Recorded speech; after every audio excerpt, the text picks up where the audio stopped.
everyone, welcome to RaiMagination. I am Ray. It's the 4th of July here in the United States, or maybe it won't be by the time this video comes out, but either way, my Aunt Kathy has a birthday on the 5th, so I decided to make her a birthday drawing. Some of my earliest and best memories are of her playing the piano so beautifully, and her baby grand piano is just that, her baby. So I thought I would combine a tribute to the baby grand with a patriotic color scheme. Red sun rays coming out of blue clouds against a white sky I thought might resemble the American flag without it being too on the nose, and give me a nice color challenge to allow the red and white stripes to color the piano. The clouds were easy. The grass and little abstract, maybe flowers or something on the bottom was easy, but the piano itself was quite the challenge. There are so many straight lines and gentle curves to get just right. One thing I hadn't considered before is that the lid that's propped open has to look like it fits down on the shape of the piano body below it. So it's not just drawing the shape that's there, but drawing what's there and matching it to the shape below. It's just like when you draw a human face and you know that every feature is connected to and dependent on every other feature for it to look right, but that's another video. A piano has so many parallel lines that you can drive yourself crazy, doing all of the black keys and then all of the white keys, let alone all of the strings on the inside part that's visible. So I gave it up and made it simple and let the complexity show in the coloring. Now, don't get me wrong, I'm proud of the line drawing itself, even without my usual level of fine detail, but sometimes focusing on accuracy and a nice clean silhouette can be just as satisfying. The last little bit of the line work was the sun rays that would determine where there is red and where there is white.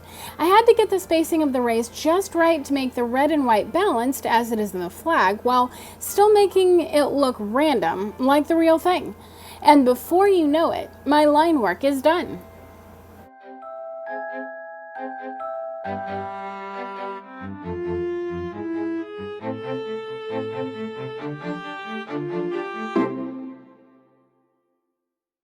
So I have to tell you guys something that happened to me.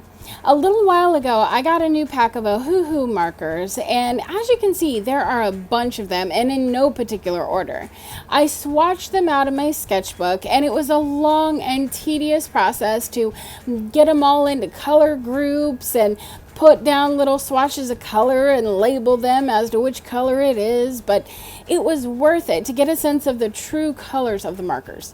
Because sometimes Ohuhu labels a marker as, like, for example, black-brown, when it's actually a salmon color, like you can see here. It was only later that I actually paid attention to this little plastic piece and was surprised at the higher quality of the plastic. I thought it was just an insert to help maintain the shape of the case, but it was soft and almost rubbery. Upon further inspection, it's actually meant to be a bleed guard to put under paper that you color on so that the marker ink won't get on whatever is underneath. I thought, oh wow, that was sweet of them. And then I feel further inside the case and I'm like, what is this?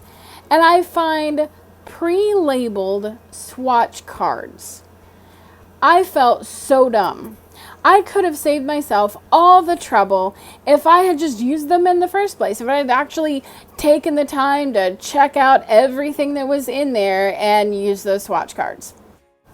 Oh well, I guess the moral of this story is to fully check out your markers when you get them, because some brands include little extras like that.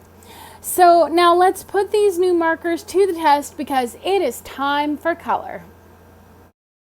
Now, I knew straight out the gate that I was going to have a hard time keeping track of which sections needed to be red and which needed to be white, especially since they're slanted. And it's not like it was blue and green, where if you got them mixed up, you could kind of fudge it a little. No, this is red and white, where there is zero fudge. I mean, have you ever spilled something red on something white and tried to get the stain out? I spilled red Kool-Aid on some light colored carpet as a kid, and it still haunts me to this day. In fact, I lied. I did get red in my white in one spot, but I was able to pretty much fix it. And if you spot it and leave a comment on this video, I don't know. I'll be your best friend or something for a day. Anyway, it was pretty difficult, but I was careful by selecting my colors ahead of time and going from top down in first reds and then white or shades of gray. It really helped to do a smaller practice one first to be able to train my brain. And I got the blue in those clouds there at some point too, of course. Can't have Old Glory without that.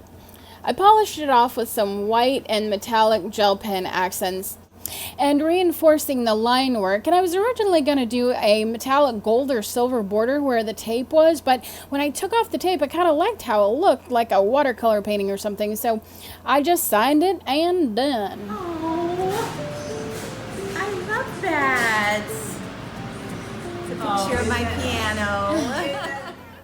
And Kathy loves it, so if you do too, don't forget to like, comment, subscribe, and hit that bell to be the first to see my future videos.